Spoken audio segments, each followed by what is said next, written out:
August రోజు examination conduct చేసుకోవడం జరిగింది. 9th August 2025.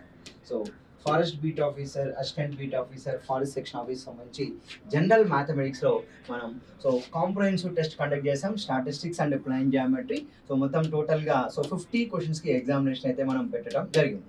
సో మనకున్నటువంటి తెలంగాణ పబ్లిక్ సర్వీస్ కమిషన్ కానీ ఆంధ్రప్రదేశ్ పబ్లిక్ సర్వీస్ కమిషన్లో మనకి టోటల్గా 6 కాంపోనెంట్స్ ఉంటాయి జనరల్ మ్యాథమెటిక్స్లో. దాంట్లో స్టాటిస్టిక్స్ ఒక కాంపోనెంట్, ప్లెయిన్ జియోమెట్రీ మరొక కాంపోనెంట్. ఈ 2 టాపిక్లు కలిపి మనం 50 క్వశ్చన్స్తో మనం కాంప్రహెన్సివ్ టెస్ట్ అయితే సిటీ టెస్ట్ అయితే కండక్ట్ చేసాం. ఇప్పుడు అందులో ఉన్నటువంటి ప్రశ్నలు నేను ఇప్పుడు ఎక్స్ప్లెయిన్ చేయబోతున్నాను. మొదటి ప్రశ్న చూడండి. To draw a frequency polygon for grouped data, which of the following should be taken on x-axis అంటున్నాడు. అంటే ఇక్కడ మనం ఫ్రీక్వెన్సీ పాలిగాన్ అంటే మనం ఇక్కడ సింపుల్గా చెప్పాలంటే పౌనఃపున్య బహుభుజి అంటారు. ఈ యొక్క పౌనఃపున్య బహుభుజిని నిర్మించేటప్పుడు మనం x అక్షంలో ఏమి తీసుకోవాలని చెప్తా ఉన్నాడు. అంటే మనం ఇక్కడ ఫ్రీక్వెన్సీ పాలిగాన్కి మనం ఎప్పుడైనా కానీ గుర్తుపెట్టుకోండి, ఒక గ్రాఫ్ తీసుకోవాల్సి వచ్చినప్పుడు x యాక్సిస్ మీద మనం class marks or mid values తీసుకుంటామండి.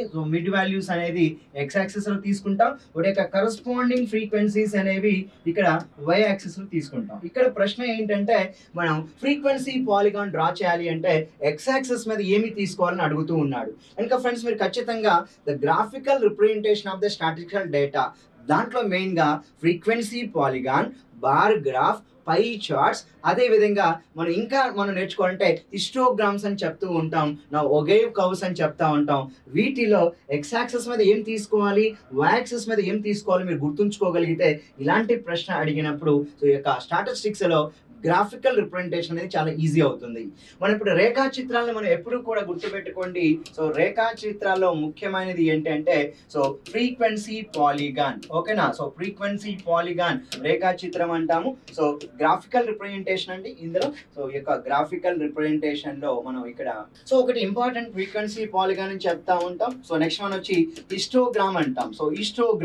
హిస్టోగ్రామ్ అన్నప్పుడు మనం ఇక్కడ x యాక్సిస్ మీద ఏం తీసుకుంటాం, క్లాస్ ఇంటర్వెల్స్ తీసుకుంటూ ఉంటాం కదా.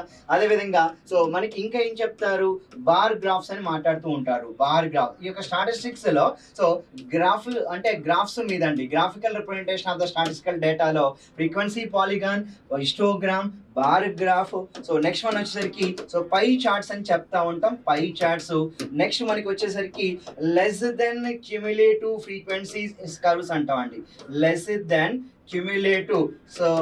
క్యుములేటివ్ ఫ్రీక్వెన్సీ కర్వ్స్ అని చెప్తా ఉంటాం. నెక్స్ట్ వన్ ఇంకా వచ్చేసరికి గ్రేటర్ దెన్ క్యుములేటివ్ ఫ్రీక్వెన్సీ అని చెప్తా ఉంటాం. కనుక ఈ యొక్క స్టాటిస్టిక్స్ లో మనం ఏవైతే మనకి ఇచ్చాడో ఫ్రీక్వెన్సీ పాలిగాన్ అంటే పౌనఃపున్య బహుభుజి అని చెప్తూ ఉంటాం, హిస్టోగ్రామ్ సోపాన రేఖాచిత్రాలు, బార్ గ్రాఫ్ కమ్మి రేఖాచిత్రాలు, పై చార్ట్స్ వృత్తాకారంలో ఉండే చిత్రాలు పై చార్ట్స్ అంటాం.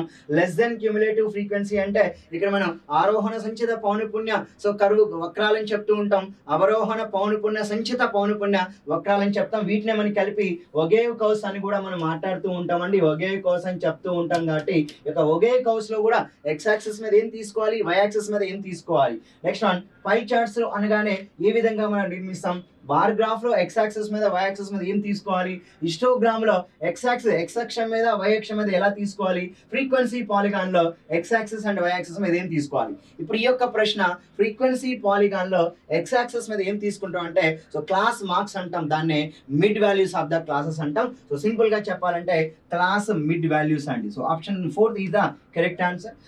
తరగతి మధ్య విలువలు అని చెప్తా ఉంటాం, దాన్ని మనం ఇక్కడ ఈ యొక్క ప్రశ్నకి సమాధానంగా ఇవ్వవచ్చు. ఈ యొక్క ఎగ్జామినేషన్ కాంప్రహెన్సివ్ టెస్ట్ అండి, స్టాటిస్టిక్స్ అండ్ ప్లెయిన్ జియోమెట్రీ మీద కండక్ట్ చేసాం. ఎక్స్క్లూజివ్ గా ఫారెస్ట్రీ ఎగ్జామ్ రెడీ అయ్యే వాళ్ళకి ఈ యొక్క September 7th ప్రిలిమ్స్ ఎగ్జామ్ ఉంది, దాన్ని దృష్టిలో పెట్టుకొని నెక్స్ట్ తెలంగాణలో 2000 పోస్టులకి notification FBO, ABO, FRO, FSO సంబంధించి నోటిఫికేషన్ రాబోతుంది కనుక దాన్ని దృష్టిలో పెట్టుకొని మనకి చైతన్య ఇన్స్టా పోలీస్ లో కాంప్రహెన్సివ్ టెస్ట్లు కూడా ఓన్లీ ఆఫ్లైన్ లో జాయిన్ అయిన విద్యార్థులకు మాత్రమే ఈ యొక్క టెస్ట్లు కండక్ట్ చేసి వాటి ఎక్స్ప్లెనేషన్ ఇవ్వడం జరుగుతుంది. వాటిలో ర్యాంకింగ్ తీసుకు ఫస్ట్ ప్రైజ్, సెకండ్ ప్రైజ్ వచ్చిన వాళ్ళకి కూడా ప్రైజ్ డిస్ట్రిబ్యూషన్ కూడా మన యొక్క సెంటర్లో కోచింగ్ సెంటర్లో జరుగుతూ ఉందండి. నెక్స్ట్ క్వశ్చన్ చూద్దాం. రెండవ ప్రశ్న, the X coordinate of the point of intersection of the two ogives of group data అన్నాడు. సో ఇక్కడ ఏం లేదండి, ఒకే గ్రూప్స్ తీసుకున్నప్పుడు మనకి ఇక్కడ గ్రాఫ్ తీసుకుంటాం కదా. సో గ్రాఫ్ తీసుకున్నప్పుడు ఇక్కడ మనం ఏం చేస్తామంటే ఇలా కర్వ్ తీసుకున్నప్పుడు ఇక్కడ ఎక్స్ యాక్సిస్ మీద మనం ఇక్కడ ఒక పాయింట్ తీసుకుంటే సో ఎక్స్ కామా ఎఫ్ తీసుకుంటూ ఉంటాం. ఇక్కడ ఎక్స్ ని మనం ఏం చెప్తామంటే ఒకే కర్వ్స్ లో ఎక్స్ ని మధ్యగత విలువ అని చెప్తా ఉంటాం. అంటే ఇక్కడ మనకి ఎక్స్ వాల్యూస్ అంటే ఇక్కడ సింపుల్ గా చెప్పాలంటే so these are the X values are the so ఇక్కడ ఎఫ్ అంటే ఫ్రీక్వెన్సీస్ అండి. మరి ఇప్పుడు ఎక్స్ వాల్యూస్ అంటే ఏం తీసుకుంటున్నాం మనం ఇక్కడ? సో అంటే ఇక్కడ సింపుల్ గా చెప్పాలంటే ఒకే కర్వ్స్ లో మెయిన్ గా చెప్పాలి అంటే ఇక్కడ క్యుములేటివ్ ఫ్రీక్వెన్సీ తీసుకోవాలి. ఫర్ ఎగ్జాంపుల్ ఇది గ్రేటర్ దాన్ క్యుములేటివ్ ఫ్రీక్వెన్సీస్ తీసుకున్నాం అనుకోండి ఇక్కడ, మరి ఇక్కడ సో లోయర్ బౌండరీస్ తీసుకోవాలి. సో అలా కాకుండా ఒకవేళ ఇక్కడ లెస్ దెన్ క్యుములేటివ్ ఫ్రీక్వెన్సీ తీసుకున్నాం అనుకోండి, ఇక్కడ మనం అప్పర్ బౌండరీస్ తీసుకోవాలి. ఇప్పుడు ఇది ఒకే కర్వ్స్ తీసుకున్నప్పుడు ఒకే కర్వ్స్ అంటే సో ఆరోహణ సంచిత పౌనపున్య వక్రం అంటాం, అవరోహణ సంచిత పౌనపున్య వక్రం అంటాం అండి. ఒకవేళ వాడు examiner greater than cumulative frequencies ఇస్తే అంటే అవరోహణ సంచిత పౌనపున్య వక్రం గీయాలి అంటే y యాక్సిస్ మీద GCF వాల్యూస్ తీసుకోవాలి, ఓకేనా. So greater than cumulative frequency values తీసుకోవాలి, x యాక్సిస్ మీద లోయర్ బౌండరీస్ తీసుకోవాలండి. అయితే క్వశ్చన్ ఏమంటున్నాడంటే the X coordinate of the point of intersection of the two ogives of group data is అంటున్నాడు.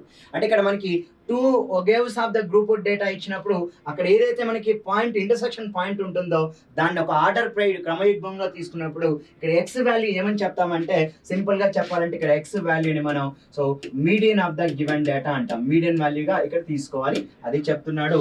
The X coordinate of the point of interaction of the two ogives of group data is median of the data అండి. So గుర్తుపెట్టుకోండి, ogive course లో దత్తాంశం యొక్క మధ్యగత విలువనే ఈ యొక్క point ఏదైతే మనకి సో మన గ్రాఫ్ లో స్కేల్ చేస్తున్నామో దీన్ని మనం మీడియన్ వాల్యూగా మనం ఇక్కడ తీసుకోవాల్సి ఉంటుంది. కనుక మీరు సో గ్రాఫికల్ రిప్రజెంటేషన్ డేటాలో మనకి GCF కర్వ్స్ ఉంటాయండి, LCF కర్వ్స్ ఉంటాయి. అంటే less than cumulative frequency curves, greater than cumulative frequency curves, దాన్ని మనం మోర్ దెన్ క్యుములేటివ్ ఫ్రీక్వెన్సీ అంటారు, లెస్ దెన్ క్యుములేటివ్ ఫ్రీక్వెన్సీ అని చెప్తా ఉంటాడు. వాటి గురించి మీరు ఖచ్చితంగా నేర్చుకో ప్రయత్నించండి.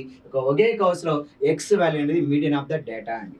నెక్స్ట్ క్వశ్చన్ చూడండి, third question. If less than type ogave and more than type ogave intersect at each other at 42,18 అంటున్నాడు. So then the median of the given data. So already చెప్పాను ఇక్కడ ఎక్స్ కామా ఎఫ్ వాల్యూలు ఇక్కడ మనకి 14,18 ఇచ్చినప్పుడు ఇక్కడ X ఏదైతే ఉంటుందో దాన్ని మనం మీడియన్ అంటాం. సో దాని median value is nothing but so very simple అండి, మీడియన్ ఈజ్ ఈక్వల్ ఎంత అంటే 42గా మనం ఇక్కడ తీసుకోవాలి. కనుక మీకు 10th క్లాస్లో కూడా మనకి సిలబస్లో ఇచ్చాడు కనుక ఒకే కర్వ్స్ని కూడా మీరు నేర్చుకోవడానికి ప్రయత్నించండి, graphical representation of data. Okay, so దాంట్లో మనం ఎక్స్ వాల్యూని మనం మీడియన్ ఆఫ్ ద డేటాగా తీసుకోవాలి. నెక్స్ట్ క్వశ్చన్ అండి. సో ఇక్కడ ఆల్రెడీ 42,18 ఇచ్చాడండి. 42,18లో ఇక 42నే దత్తాంశం యొక్క మధ్యగత విలువగా మనం ఇక్కడ తీసుకుంటూ ఉంటాం. To construct a greater than ఒగే cos we consider the following. So construct a greater than cumulative frequency అంటే మీరు ఎప్పుడు కూడా గుర్తుంచుకోండి, y యాక్సిస్ మీద గ్రేటర్ దాన్ క్యూములేటివ్ ఫ్రీక్వెన్సీ తీసుకోవాలి, లోయర్ బౌండరీస్ అనేది x యాక్సిస్. అంటే ఇక్కడ మనం సింపుల్ గా x యాక్సిస్ మీద lower boundaries, greater than cumulative frequency అంటే y యాక్సిస్ మీద GCF వాల్యూస్ తీసుకోవాలి. అంటే ఇక్కడ so to construct greater than ogive curves అంటున్నాడు. సో గ్రేటర్ దెన్ ఒగే కోస్ అంటే ఇక్కడ మనం సింపుల్ గా ఏం చెప్తామంటే అవరోహణ సంచిత పౌనపున్య వక్రాలు, ఓకేనా. సో అవరోహణ సంచిత పౌనపున్య వక్రాలు. సో ఎప్పుడైతే మనకి అవరోహణ సంచిత పౌనపున్య వక్రం ఇచ్చాడో దాంట్లో x యాక్సిస్ మీద లోయర్ బౌండరీస్, y యాక్సిస్ మీద గ్రేటర్ దాన్ క్యూములేటివ్ ఫ్రీక్వెన్సీస్ అండి. కాబట్టి ఇక్కడ greater than cumulative frequencies on y axis and corresponding lower boundaries on x axis. x axis మీద కరస్పాండింగ్ లోయర్ బౌండరీ తీసుకోవాలి, y యాక్సిస్ మీద greater than cumulative frequency తీసుకోవాలి. కనుక greater than ఒగే cows అంటే ఇది ఖచ్చితంగా కరెక్ట్ ఆన్సర్ అవుతుంది. ఎందుకంటే upper boundaries on x axis అన్నట్టు తప్పు. So next one upper boundaries on x axis, this is also wrong. Okay, so next one lower boundaries on x axis and the corresponding less than cumulative frequency తప్పు అండి. కాబట్టి ఇక్కడ second option, third option, fourth option wrong అండి. First option is the correct one. So greater than ogive curves draw చేయాలి అంటే మీరు గుర్తుంచుకోవాల్సింది x axis మీద లోయర్ బౌండరీస్ తీసుకుంటాం. ఎలాగో x యాక్సిస్ మీద బౌండరీస్ తీసుకోవాలి, కానీ ఇక్కడ గ్రేటర్ దాన్ అంటున్నారు కనుక ఇక్కడ లోయర్ బౌండరీ తీసుకోవాలి, ఇక్కడ గ్రేటర్ క్యూములేటివ్ ఫ్రీక్వెన్సీ తీసుకోవాలి. అదే వాడు ఒకవేళ లెస్సర్ క్యూములేటివ్ ఒగే కోర్స్ అడిగాడు అనుకోండి, సో లెస్ దాన్, ఓకేనా. సో ఒకవేళ ఎగ్జామినర్ మనకి లెస్ దెన్ ఒకే కౌస్ అడిగాడు. ఎప్పుడైతే మీకు లెస్ దెన్ ఒకే కౌస్ అడుగుతాడో అప్పుడు మనం ఇక్కడ అప్పర్ బౌండరీ తీసుకోవాలి, ఇక్కడ లెస్ దెన్ క్యూములేటివ్ ఫ్రీక్వెన్సీ తీసుకోవాలి. గుర్తుపెట్టుకోండి, లెస్ దెన్ అన్నప్పుడు ఇక్కడ less than, so lesser cumulative frequency వస్తాయి, ఇక్కడ గ్రేటర్ క్యూములేటివ్ ఫ్రీక్వెన్సీ వస్తాయండి వై యాక్సిస్ గుర్తుంచుకోండి. కానీ ఇక్కడ లెస్ దెన్ ఒకే ఉన్నప్పుడు ఇక్కడ అప్పర్ బౌండరీస్, ఇక్కడ గ్రేటర్ దెన్ అన్నప్పుడు ఇక్కడ లోయర్ బౌండరీస్ వస్తాయి. కాబట్టి ఇక్కడ ప్రశ్నకి ఆన్సర్ మనం చాయిస్ 1 తీసుకోవాలి. మరి ఇప్పుడు 4th క్వశ్చన్ తెలుగులో కూడా చూద్దాం. సో అవరోహణ సంచిత పౌనపున్య వక్రం లేదా వజీ వక్రం నిర్మించుటకు అవరోహణ సంచిత పౌనపున్యాలను y అక్షంపై మరియు యొక్క తరగతి యొక్క దిగువ హద్దులను x అక్షంపై తీసుకోవాలి. కాబట్టి మనకి ఏదైతే కవ్ చెప్తున్నాడో ఇది అవరోహణ, ఓకేనా? అవరోహణ అడిగాడు అనుకోండి, మీరు ఎప్పుడు కూడా ఏం తీసుకోవాలంటే అవరోహణ అంటే గ్రేటర్ క్యూములేటివ్ ఫ్రీక్వెన్సీస్ అంటే సో అవరోహణ సంచిత పౌనపున్యాలు ఇది y యాక్సిస్ మీద తీసుకోవాలి. నెక్స్ట్ వన్ అంటే లోయర్ బౌండరీస్ ని మనం ఇక్కడ so x axis, lower boundaries అంటే మనం సింపుల్ గా దిగువ హద్దులు అని చెప్పొచ్చు అండి, దిగువ బౌండరీస్ అని చెప్తాము. సో దిగువ హద్దులను x అక్షంపై, అవరోహణ సంచిత పౌనపున్యాల్ని y యాక్సిస్ పై మనం తీసుకోవాలి. సో ప్రశ్నకి ఆన్సర్ 1 అవుతుంది. నెక్స్ట్ క్వశ్చన్ చూద్దాం. 5వ ప్రశ్న, which of the following statements are true అంటున్నాడు, ఓకేనా? సో ఇది ఈ క్వశ్చన్ దేని మీద ఇచ్చాడు అంటే సో సింపుల్ గా సో అగైన్ స్టాటిస్టిక్స్ మీద question. The area of the frequency polygon and area of the histogram drawn for the same data are equal. Definitely అండి, ఒక సేమ్ ఒకే దత్తాంశం ఇచ్చినప్పుడు హిస్టోగ్రామ్ యొక్క ఏరియా కానీ ఫ్రీక్వెన్సీ పాలిగాన్ యొక్క హిస్టోగ్రామ్ కానీ లేదా ఫ్రీక్వెన్సీ పాలిగాన్ యొక్క ఏరియా కానీ సేమ్ ఉంటుంది. ఎందుకు అంటే మన ఇక్కడ ఒక సో డయాగ్రామ్ తీసుకున్నప్పుడు మనకి ఈ విధంగా సో రెక్టాంగిల్స్ ఫామ్ అవుతూ ఉంటాయి, సో రెక్టాంగిల్స్ ఫామ్ అవుతూ ఉంటాయి. ఇప్పుడు సేమ్ డేటా తీసుకున్నప్పుడు ఇదే డేటాకి హిస్టోగ్రామ్ ఇలా ఉంటుంది, ఫ్రీక్వెన్సీ పాలిగాన్ కూడా ఇలా ఉంటుంది కనుక సో ఇక్కడ so what is the area of the rectangle అంటే లెంగ్త్ ఇంటూ బ్రెడ్త్ తీసుకుంటాం కనుక so area will be so పొడవు ఇంటూ వెడల్పు. కాబట్టి హిస్టోగ్రామ్ యొక్క ఏరియా అయినా లేదా ఫ్రీక్వెన్సీ పాలిగాన్ యొక్క ఏరియా అయినా సో సేమ్ ఏరియాస్ వస్తాయండి ఎప్పుడు అంటే అది ఇచ్చినట్టు దత్తాంశం ఒకే అయినప్పుడు. కాబట్టి డెఫినెట్ గా దీన్ని మనం ట్రూ స్టేట్మెంట్ గా చెప్పాలి. ఇలాంటి నేను ఏదైతే కంటెంట్ ఇచ్చానో ఈ యొక్క క్వశ్చన్ పేపర్ లో మీరు ఎగ్జామినేషన్ మీరు బయట విద్యార్థులు అయి ఉంటే మా కోచింగ్ సంస్థలు కాని విద్యార్థులు ఎవరైనా ఉన్నా మీరు ఆఫీస్ కి కాల్ చేసి ఒకసారి ఆఫీస్ ని విజిట్ చేసి డైరెక్టర్ సార్ని కలిసి ఈ యొక్క కాంప్రహెన్సివ్ టెస్ట్లు స్టాటిస్టిక్స్ అండ్ ప్లాన్ జామెట్రీ యొక్క పేపర్ కూడా తీసుకోవడానికి మీరు ప్రయత్నించండి. సో సొల్యూషన్స్ నేను ఎలాగో ఎక్స్ప్లెయిన్ చేస్తున్నాను, ఒకసారి వచ్చి key paper and question paper కూడా తీసుకోండి. అప్పుడు పేపర్ ప్యాటర్న్ ద్వారా మనకి స్టాట్స్ జామెట్రీ ఎలా అడగబోతున్నాడో మీకు ఎగ్జామినేషన్ లో అర్థమవుతుంది. Next one, in frequency polygon or frequency curve, the mid values of the classes on x-axis and the corresponding frequencies on y-axis. మనం ఆల్రెడీ మాట్లాడుకున్నాం. సో ఫ్రీక్వెన్సీ పాలిగాన్ లో అంటే పౌనపున్య బహుభుజుల్లో మనకి ఇక్కడ x యాక్సిస్ మీద ఏమి తీసుకుంటామో నెక్స్ట్ y యాక్సిస్ మీద ఏమి తీసుకుంటామో చెప్తూ ఉన్నాడు. x యాక్సిస్ మీద సో మిడ్ వాల్యూస్ తీసుకుంటామండి, తరగతి మధ్య విలువలు. y యాక్సిస్ మీద వాటి యొక్క కరస్పాండింగ్ ఫ్రీక్వెన్సీస్ తీసుకుంటాం, అదే చెప్తున్నాడు. In frequency polygon frequency curve, the mid values of the classes on x-axis and the corresponding frequencies on y-axis anta. So definitely this will be also one of the true statement. And which of the following statements are true అంటున్నాడు. మీకు forest beat officer, forest section officer, FRO examination లో ఒక 4 స్టేట్మెంట్లు లేదా 3 స్టేట్మెంట్లు ఇచ్చి ఏవి సత్యం ఏవి అసత్యం అని చెప్పి అడిగే అవకాశం ఉంటుంది కనుక కరెక్ట్ ఇన్కరెక్ట్ స్టేట్మెంట్స్ మీద ఇలాంటి క్వశ్చన్స్ చాలా ఇంపార్టెంట్ అండి. ఫస్ట్ మీకు థియరిటికల్ గా మీకు కొంత నాలెడ్జ్ ఉండాలి, సబ్జెక్ట్ మీద కంటెంట్ తెలిసి ఉంటే ఇలాంటి ప్రశ్న అనేది మీరు ఖచ్చితంగా చేయగలుగుతారు. సో మన విద్యార్థులకి సో స్టాటిస్టిక్స్ అనేది ఒక 20 గంటలు, సో ప్లేన్ జామెట్రీ అనేది ఒక 30 గంటలు మనం క్లాస్ తీసుకున్నాం, ఒక 50 గంటల తరగతులు తీసుకున్న తర్వాత ఎగ్జామ్స్ కండక్ట్ చేస్తున్నాం. కాబట్టి సో ఈ యొక్క డేటా మొత్తం వాళ్ళ దగ్గర నోట్బుక్ లో ఉంటుంది కనుక చాలా ఈజీగా మీరు సో చదువుకోగలిగితే, నేను ఇచ్చిన నోట్స్ చదువుకోగలిగితే ఇలాంటి ప్రశ్నలు మీరు చాలా సింపుల్ గా సాల్వ్ చేయగలుగుతారు. Next third one, all the bars in a bar graph have same length అంట. సో ఇది తప్పండి. ఆల్ ద బార్స్ అంటే రెక్టాంగిల్స్ అండి. So in a bar graph have same length అంటున్నాడు, తప్పది. ఎందుకంటే all the bars in the bar graph have same width అండి. So ఇక్కడ ఉండాల్సింది ఏంటంటే కరెక్ట్ స్టేట్మెంట్ ఏంటంటే సేమ్ లెంగ్త్ కాదు సేమ్ విడ్త్. కాబట్టి సో మనకి ఇచ్చిన స్టేట్మెంట్ ఇది ఫాల్స్ అని చెప్పవచ్చు. కనుక AB మాత్రమే ట్రూ అయింది, C ఫాల్స్ అయింది. కాబట్టి ఆన్సర్ ఏం చెప్పాలంటే A and B only. So answer will be so both A and B are true statement. But C, ఎందుకంటే ఒక కమ్మి రేఖా చిత్రంలో అన్ని కమ్మీల పొడవులు సమానం అంటున్నాడు. తప్పండి, వెడల్పులు సమానం అని చెప్పాలి.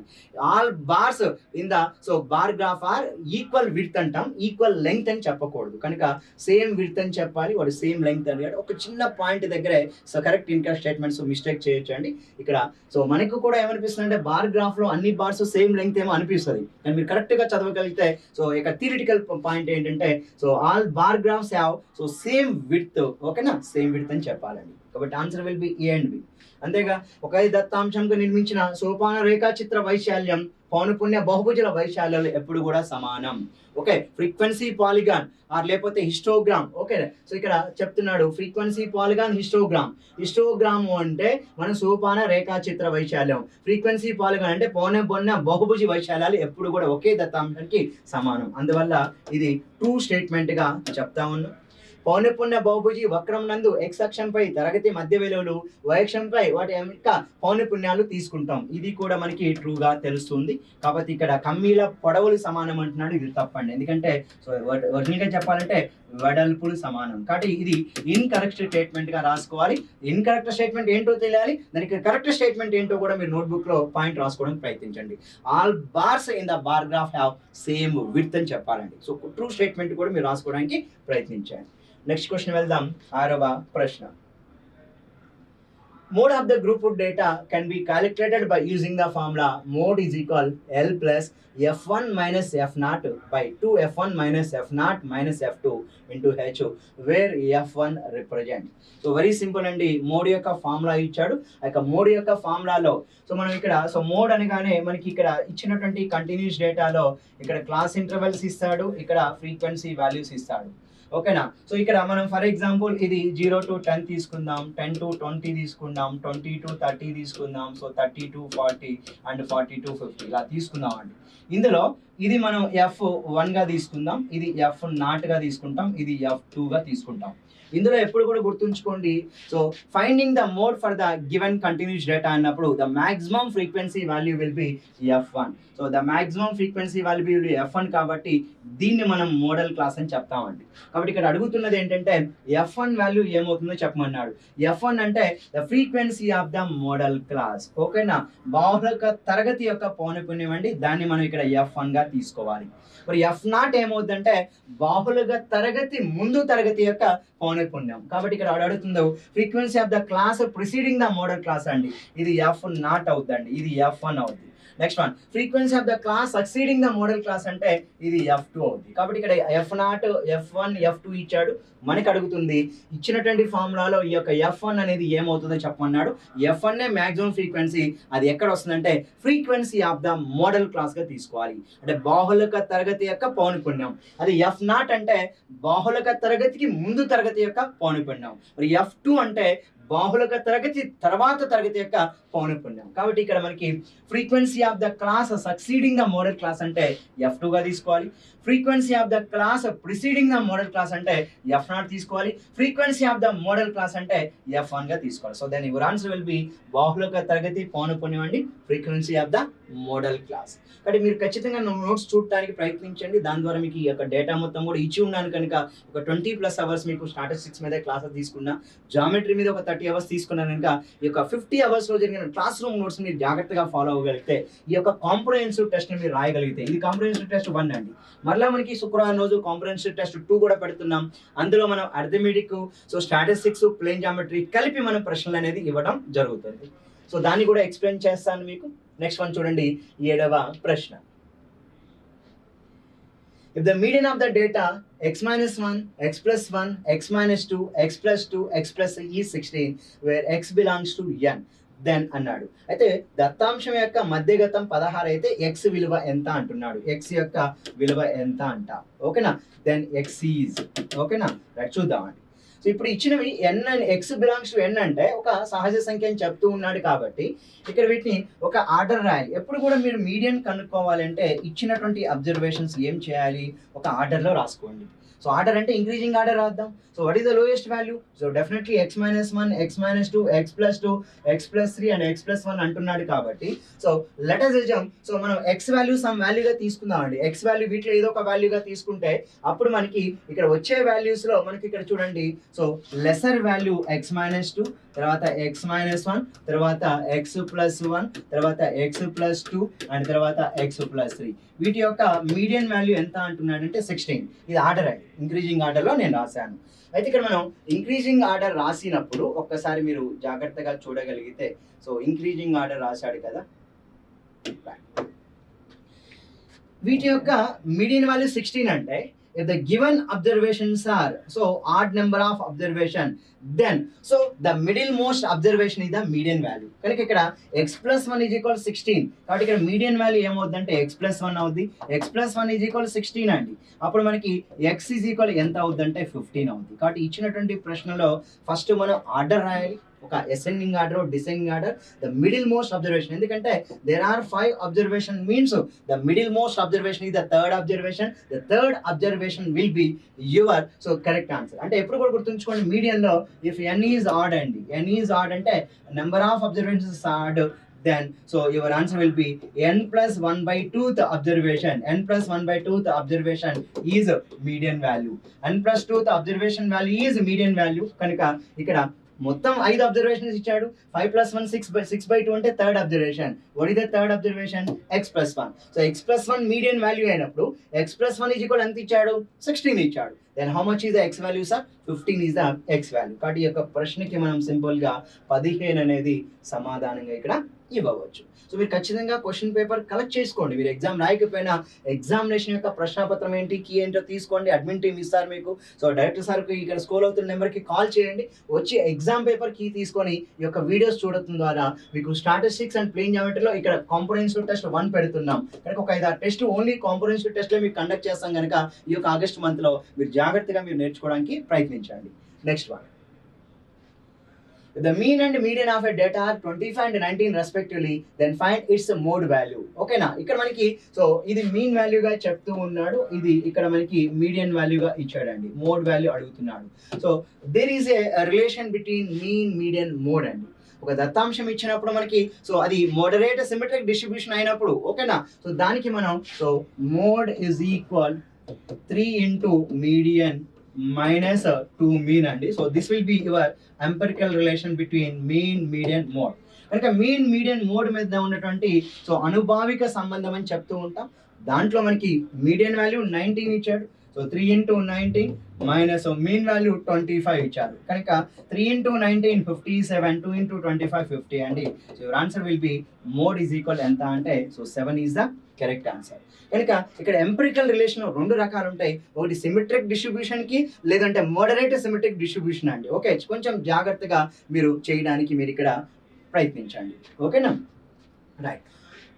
పరిమిత సౌష్ఠవ విభాజనం అండ్ సౌష్ఠవ విభాజనం. మరి పరిమిత సౌష్ఠవ విభాజనం ఇచ్చినప్పుడు mode is equal 3 median minus 2 mean అంటాం. అదే సౌష్ఠవ విభాజనం ఇచ్చినప్పుడు mean, median, mode is equal అని చెప్తూ ఉంటే 2 రిలేషన్స్ ఉంటాయండి. మనకి mode is equal, median is equal, mean ఉంటుంది. సో ఒక relation. Okay, mode equal to median is equal to mean ఉంటుంది ఒక రిలేషన్. మరొక రిలేషన్ ఏంటంటే mode is equal 3 into median, so 3 into median minus 2 into mean అండి. ఎప్పుడు తీసుకుంటామంటే ఇది ఒక సిమెట్రిక్ డిస్ట్రిబ్యూషన్, అంటే ఇక్కడ మోడరేట్ సిమెట్రిక్ డిస్ట్రిబ్యూషన్ ఇచ్చినప్పుడు, ఇది ఓన్లీ సిమెట్రిక్ డిస్ట్రిబ్యూషన్ ఇచ్చినప్పుడు అండి. అంటే మనం ఇక్కడ పరిమిత సౌష్ఠవ విభాజనం ఇచ్చినప్పుడు ఒక రూల్ తెచ్చుతున్నాం, సౌష్ఠవ విభాజనం ఇచ్చినప్పుడు మరొక రూల్ ఉంటుంది. ఇక్కడ ఇచ్చిన దత్తాంశంలో so mean value, median value ఇచ్చాడు కనుక మన యొక్క సో ఏదైతే అనుభావిక సంబంధం మీన్, మీడియన్, మోడ్ మధ్య ఉందో దాన్ని ఉపయోగించి మనం ఇక్కడ ప్రాబ్లం అయితే ఆన్సర్ చేయడానికి ప్రయత్నించాలి. నెక్స్ట్ క్వశ్చన్, 9వ ప్రశ్న. Which of the following parameter is most suitable for a shoe seller to make a decision about the delivery of goods? ఎప్పుడు కూడా చూడండి ఒక షూ సెల్లర్ ఎలా తీసుకుంటాడు. సో 6 అంటే 6 ఇంచెస్ ఇవి, నెక్స్ట్ 7 ఇంచెస్ ఇవి, 8 ఇంచెస్ ఇవి, 9 ఇంచెస్, అదేవిధంగా 10 ఇంచెస్, ఈ విధంగా మనకి చెప్పులు లేదా షూలు అనేవి తెస్తూ ఉంటాడు.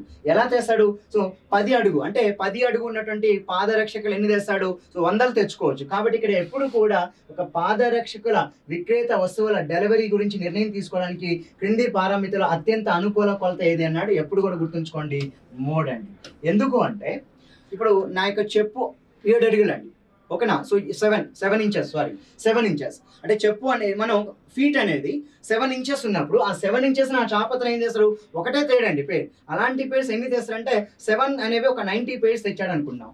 సో 7 సైజు ఉన్నవి మనకి ఇక్కడ సో 90 పేర్స్ తెచ్చాడు అనుకుందాం. సో నెక్స్ట్ వన్ 8 ఇంచెస్ ఉన్నవి ఒక 100 పేర్స్ తెచ్చారనుకున్నాం. సో ఇట్లాంటివి వాడటానికి మనం ఏం వాడతామంటే ఇక్కడ మోడ్ అనేది సో మన యొక్క అనుకూల కొలతగా మనం ఇక్కడ మాట్లాడుతుంటాం. ఎందుకంటే ఇక్కడ మీన్ కానీ మీడియన్ కానీ ఇక్కడ ఇచ్చినటువంటి వ్యాప్తి రేంజ్ అనేది సూటబుల్ కాదండి. సో షూ యజమానికి మోడ్ అనేది సో అనుకూల కొలతగా మనం మాట్లాడుతూ ఉంటాం. సో వెరీ వెరీ ఇంపార్టెంట్ అండి. పబ్లిక్ సర్వీస్ కమిషన్ ఎగ్జామ్స్ లో కూడా one of the year question అనమాట ఇది వచ్చింది. Right now next one 10th question. Which of the following is not true about the mode అంటున్నాడు. సో మోడ్కు సంబంధించి ఏది నిజం కాదో చెప్పాలి.